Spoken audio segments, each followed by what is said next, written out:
പറവത് വണ്ണമേ പലപതി ഇന്നും വരവത് മന്നരും അമിറുകൾ പിന്നും അറിവർ നിന്നിട പുരനഗരിന്നും നഗരത്തിൽ പലതു യജമാനോരും മഹാഘോഷം നാളർപ്പാനായി അണയുന്നോരും നഗരത്തിൽ പലതു യജമാനോരും മഹാഘോഷ നാളർപ്പാനായി അണയുന്നോരും അണവിടും സരസര ശിരികളും പുരുഷർ തനമുടെ വദനരും ശിവശാപു പയ്യലർ ഗുണമുടെ സോജന ലിവസുകളണൈവർ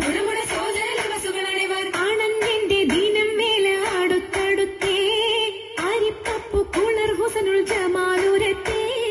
ആണന്റെ ദീനം വേല അടുത്തടുത്തേ അരിപ്പപ്പു കുളർ ഹുസനുൽ ജമാലുരത്തേ ആദി മുതൽ പുരാണമായ തിരുമുത്തൊളിവേ ആയ പടപ്പിനെല്ലാം ആര് താപിനായ തെളിവേ കാതൽ മുഹമ്മദ് എന്ന കാരുണ പേർ പെറ്റൊളിവേ കാലം ഭാഷമ്മയിൽ പണ്ടല്ല പടച്ചു വെച്ച് ചോതി മികവു പെറ്റ മാണിക്യത്തിൽ വെച്ചൊളിവേ ചൊൽവാൻ ഏഴു